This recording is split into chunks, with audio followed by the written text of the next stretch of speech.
Pour ou contre faire plusieurs shows le même soir? Ah, compte, ben oui, compte ça. Vrai? Ah, ouais, compte. Ah, compte, moi, compte, j'adore. compte. Pourquoi t'es contre? Ben, toi, t'adores peut-être, là, mais fuck you. non, mais... Toi, c'est parce que t'organises des soirées et ça te fait chier à gérer, genre? Non, c'est pas tant ça. Non, gérer ça, c'est jamais un trouble, je le comprends, puis je le respecte, surtout qu'on paye pas. Fait que c'est vraiment chill, genre, si tu veux faire 8 shows pas payés, c'est vraiment chill. Je trouve juste que c'est un peu un manque de respect, slash... What? Non, c'est pas un manque de respect, mais je trouve que, genre, on a un privilège d'être humoriste, puis de faire des soirées, puis d'aller dans une soirée 6 minutes pour faire ton number, puis coller ton camp après. Je trouve que ça fait un peu en mode, là, je travaille, puis dérangez-moi pas. Alors que quand tu viens à la soirée, que t'attends ton tour, que tu checkes les autres, ça fait un peu plus... Je comprends mon privilège et je comprends que c'est le fun de vivre ce qu'on est en train de vivre. Donc, je vais regarder la soirée, profiter du show avec les autres, puis après ça, je vais faire mon numéro. Puis quand t'es triple booké, je comprends que côté pratique, c'est insane. Puis sûrement que jouer 3 fois en ligne, ça doit être fou. Pour vrai, en tant que personne, ça doit être insane. Mais ouais, c'est sûr qu'en tant qu'organisateur, c'est sûr que ça fait un peu genre, ah ben... Tu sais, moi, j'ai commencé à faire ça là, à la fin des shows. Quand je remercie le monde, je remercie les humoristes qui étaient là. Qui sont là à la fin, dans le fond. Ah ouais! Fait que, mettons, on applaudit aussi les humoristes qui étaient là ce soir, puis j'ai pointe dans la salle. Ouais. Puis si t'étais pas là, je te nomme pas, puis on t'applaudira pas à la fin. Puis c'est pas, tu sais, ça te dérange pas, t'es pas là. Je comprends, mais c'est tellement payant. Ouais. J'aime tellement ça. Puis, t'as raison que le bout qui me fait chier dans le fait de faire plusieurs shows, c'est que j'ai moins de feeling sur le mood de la salle. Mais rentrer à froid sur scène sans avoir eu quoi que ce soit comme info, c'est malade la quantité d'informations que tu pognes dans ta première minute. Puis tu réalises, man, c'est parce que c'est un bon exercice en prévision qu'un jour tu veux être un humoriste qui a un one-man show. Si t'as pas de première partie, là, tu montes sur scène, il y a 5 minutes, le monde était dans leur char. Il y a 15 minutes, le monde se mettait des pantalons chez eux. Puis là, t'as 1 minute pour saisir c'est quoi la vibe à soir. Ouais. T'as aucun anime, t'as rien qui réchauffe dans la place. Fait que de faire 2-3 spots de même, ça m'arrivait de genre mon 2e show dans une soirée d'arriver. Le monde est comme, hey, t'étais vraiment bon, man, ça a été tough pour tout le monde à soir. J'étais genre, je suis juste monté sans me dire ça va être tough. Ouais, c'est ça. Parce que le public était là, le public était game d'écouter, ils ont écouté tout le monde, mais tout le monde est rentré en se disant, sont tough à soir. Ouais, tu t'es pas arrêté à ce que tout le monde fait que pensait. Je suis arrivé avec l'énergie la plus fresh possible. C'est de la naïveté, en fait. Mais des fois, c'est vraiment payant. Parce que là, dans ta première minute, t'es comme, OK, vous êtes de même, je vais vous pogner de même. Ouais, puis tu sais, évidemment, tu sais, apprendre l'humour, ça se fait sur scène, puis tu peux pas faire 40 heures semaine de scène. Fait que le plus t'en fais, le mieux c'est, évidemment. Mais je pense que si j'étais humoriste, moi, si j'étais plus dans les soirées, ça me ferait vraiment chier de faire « Hey, là, c'est le fun, faut que je m'en aille, j'ai un autre show. » Ça me tenterait jamais. Ça, c'est le seul bout qui me gosse. Tu sais, moins de chilling avec le monde et tout. Puis c'est pour ça que je le ferais pas tous les soirs. Là. De toute façon, c'est comme logistiquement pas possible de le faire. Mais les fois où c'est possible d'en faire 2 ou 3, j'ai trippé. Parce qu'il y a quelque chose aussi dans l'énergie de genre... Il faut que je gère le fait que je suis on pendant 1h30. Ouais, ça c'est ça. Entre toutes les shows. Fait que d'être capable de sortir de scène, d'emmener juste assez dans ton Uber, puis d'arriver sur place, puis l'humoriste avant toi, il se scène, puis dans 2 minutes, il faut que tu sois on à ton meilleur. Ouais. En termes d'exercice, c'est Fait que tout le monde devrait essayer de le faire au moins une fois, de jouer 3 fois le même soir. Ouais, ça doit être sick, quoi. Mais c'est vraiment plus le fun les moments où tu peux prendre un verre. Mais en vrai, même si je l'ai vécu plus de 100 fois, à chaque fois que quelqu'un m'écrit « Hey, en passant, faudrait que je passe un début, j'ai un show après. » Tout le temps genre « Ah, c'est fucker. »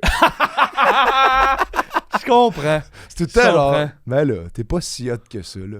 Relax. » T'aurais pu dire non à un des deux. Au pire, il vient. C'est surtout, au pire, il vient pas à mon open mic. C'est un show payant. Va faire ton show payant, profite-en. Non, au contraire, man. Jouer à l'open mic après un show de rodage, c'est le best.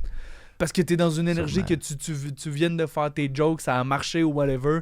Puis là, tu t'en vas faire du nouveau avec l'énergie de je viens d'être bon 15 minutes. C'est le meilleur moment pour tester, man. Ok, ouais. Plus t'en parles, plus tu me convaincs. C'est le fun. T'en as-tu un autre? Ouais, certain. Ok, pour ou contre, quand tu croises une vedette, te présenter et dire bonjour, Olivier Foy, humoriste, mettons. Quand tu pensais croises qu'on n'importe avait quelle réglé ça. vedette, là. Non, mais peut-être pas humoriste, mais juste, peu importe, tu croises Rachid Badouri dans la rue ou dans une loge ou whatever, faire « Bonjour, moi c'est... On est dans le même milieu. Je suis Philippe Drolet et je travaille dans l'humour. Contre le faire comme tu viens de le faire. » OK. Toi, t'es pour? Ouais, je suis plus pour, moi, ouais. Plus tu peux le nommer, plus... Ben moi, c'est que dans le fond, je suis tellement malaisant la première fois que je rencontre quelqu'un que j'aime mieux régler ça une fois. La première fois que je vais te voir, c'est sûr que je vais être malaisant. Hey, ça va, Philippe Drolet, allô? Pour que la deuxième fois, on s'aille chill. Fait que j'aime mieux le faire. Je te croise dans la rue. Comme j'ai croisé Martin Petit ici l'autre jour, j'ai fait « Bonjour Martin, moi c'est Philippe. » C'était crissement bizarre, mais prochaine fois, je vais être plus à l'aise. C'est ça. T'étais là, pis t'étais là. Ouais, on se dit. Mais tu Il a-tu perdu ses os? Je sais pas pourquoi c'est ça qui est sorti. Ouais, parce que toutes les femmes qui perdent leurs os se présentent. Ben oui. Bonjour. Ouais. Bonjour. Tout le monde est comme non, mais la deuxième fois, je vais perdre mes os avec toi. Là, je vais être bon. Bonjour, Marlène Leblond, prochainement mère. Non. Non, moi, je suis contre. Plus t'en parles, plus je suis contre. Moi, Ok. je suis pour le fait de le dire pour quelqu'un d'autre. Moi, j'adore ça le faire pour toi. Ouais. Quand on croise du monde, parce que, mettons, j'ai travaillé au bordel, fait que Mhm. je connais plus d'humoristes et tout, puis de le faire pour Ouais. toi, je suis comme, ça, c'est genre la meilleure passe à la palette que tu peux donner à quelqu'un. Ouais. Mais mettons Puis moi, je suis dans- meilleur pour attraper la passe, faire... Oui, mais c'est parfait de même. J'aime ça faire la passe à quelqu'un, mais dans la rue, croiser Rachid, je suis comme, je fais des shows. Ouais. C'est crowbar, c'est plus malaisant le caler que d'avoir un rapport smat. Mhm. Au pire, on se recroise. Mais t'as raison que quand je peux le plugger, je me présente pas comme ça, mais quand je peux le plugger, je le fais un peu. Ben oui. Mais c'est ça. Ça reste Parce que que c'est un c'est- milieu de... C'est un métier de contact et de... Ouais. T'sais. Ça établit un rapport égalitaire ou de genre, je comprends un peu ce que tu vis, même si on n'est pas au même niveau. Avec Michel Barrette, on l'a reçu ici. C'est une fucking légende. Puis je t'avais dit, c'est hyper important pour moi qu'on se présente au début. Ouais, c'est Qu'il ça. sache qu'on fait des shows parce que ça l'a teinté tout le reste de notre 45 minutes avec lui de genre, ok, je comprends que t'es déjà monté sur une scène, je peux Ouais, c'est aller ça. plus loin dans mon analyse. Exact, c'est ça. Puis ça lui a permis de faire des comparaisons. Ouais. Les auteurs d'avant, comparés. Ouais. Tu sais, c'est comme... Mais me présenter de même, j'ai vraiment de la misère. Ouais, je comprends. Good. Next. À mon tour? Ouais. Pour ou contre faire une morale dans un number d'humour. Oh, contre. Tellement contre, là. Mettons, on finit avec la morale de l'histoire. Là. Oui. Tire-toi dans la tête. Là. Non, mais pour vrai. La morale de l'histoire, c'est que je suis pas drôle. C'est ça la morale de l'histoire. Wow. Là. Non, c'est inacceptable. Là. C'est pas une fable de La Fontaine, là, Christy. Là. Non, t'es contre aussi, j'espère.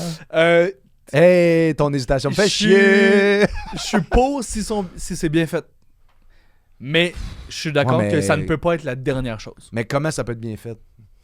C'est la morale puis un bon gag, genre? Exact. Mais mettons que t'as une histoire, t'as un 8 minutes, ou tu sais, mettons que t'as un long number, Ouais. tu veux justifier le fait que t'as pris tout ce temps-là, avec le public. Ok, mais pourquoi faut que tu dises la morale de l'histoire? Tu peux Non, mais juste dire ton gag. pas dis-moi, c'est pour ça que si c'est bien fait, c'est genre, Ok, en gros, ce que je veux dire, telle affaire. ok, ben oui, ça c'est quand même chill. Ouais, c'est Un comme de procédé agréable. conclure ton idée, mais genre, ça peut pas finir de comme, en gros, bravo la paix. Ouais, Ça ouais. peut pas être ça. là. En même temps, C'est quand même bon. moi j'ai aimé ton approche. Pas si c'est bien fait. Encore une fois, du monde qui ont pas assez d'expérience puis qui veulent être trop profond sans avoir les Ouais, c'est skills ça. de le faire, c'est sûr. Ben, c'est que c'est dangereux, ça excuse que j'ai été pas drôle pendant 1 minute et demie, là, Ouais. mais c'est plus souvent inacceptable d'être pas drôle pendant 1 minute et demie Ouais. que... C'est un jeu dangereux, je trouve. Il faut que ça soit extrêmement bien fait, mais pas trop souvent. Je suis d'accord. Next. Pour ou contre faire un number sur la drogue? Oh, j'ai déjà essayé d'être pour. Hmm. Et finalement, je suis contre. Ouais, moi je suis très contre. Je suis contre. Ça me dégueule. Vas-y. Ben, c'est tout le monde qui a déjà fumé du pot fait un number sur fumer du pot, Ouais. puis c'est tout le temps hein, c'est bizarre. Tout le monde qui a déjà fait du moche a fait un number sur faire le moche. Ouais. Puis c'est hey, c'est bizarre. Ouais. J'ai jamais vu un number qui m'a surpris de ça. Ouais. Ça revient tout le temps au même, puis le public qui a jamais fait de pot ni de moche et genre Je suis vraiment d'accord. j'embarque pas avec toi là-dedans. Je suis vraiment d'accord. J'ai essayé de le faire pendant un bout de temps. Je l'ai testé 2-3 fois. J'étais genre, il y a personne en ce moment qui a le goût d'être là. C'est ça. Fuck off. Exact. Ça vaut pas la peine de mettre de l'effort pour rendre ça bon. Il y aura jamais un moment où les gens vont être contents d'en entendre parler. Ouais, c'est ça. Exactement. Pour vrai, il y aurait jamais un moment où tout le monde va être comme enfin le bon number sur le pot. Ouais, puis genre dans les grands films de ce monde là, genre il y a pas aucune scène culte du cinéma qui sont sur le moche là. C'est pas de quoi. Non, mais c'est vrai, il y a pas genre dans le cinéma, dans tout ce qui fait partie de notre imaginaire collectif, il y a pas rien qui fait partie de être sur le moche, c'est tu sais mettons Inception là. S'il était sur le moche, il y a des films genre Trendspotting, c'est sur la consommation. Je connais rien de ce que tu dis, fait que c'est pas culte. Oui, ben là, ok. T'as pas écouté Transmosh for Nerd? Le Roi Lion. Non, mais je pense que ça a été prouvé que ça intéresse pas le monde, c'est ça que je veux dire. Il y a pas rien qui est culte qui part de fumer du pot ou faire du moche. Genre. Fait que, oui. Arrêtons d'essayer. Ça intéresse pas le monde. T'as 100% raison. Du débat. Le monde qui fume veulent pas s'en faire parler. Ils veulent pas se faire dire que t'as arrêté. Ouais. Parce qu'ils veulent vivre dans leur consommation et vice-versa. Ah, je suis full d'accord. C'est Christ, c'est souvent ça. Là. C'est rare que c'est le fun, un number, que ça commence, puis tout le monde dans le public, ça dit « Oh, ça, je m'en fous pas mal complètement. » Puis c'est ça, c'est très polarisant, fait que ça sera jamais fou. Là. Bien joué. Vraiment bonne analyse. Merci. Pour ou contre, servir de la bouffe pendant un show? Pour? Je suis contre. Ah ouais? Je suis contre. T'es contre? Moi, je trouve ça le fun. Le monde a faim. Nourrissez-les. Non, mais en vrai, tu sais, c'est cool. Le monde, ça peut les... Tu sais, le monde, des fois, pour le bar, c'est cool parce que ça peut leur C'est quoi faire... le niveau de bouffe qui est acceptable selon toi? Croque en bouche. Non, mais la bouffe de bar. Un croque en bouche, tu sais pas c'est quoi? Croque-monsieur?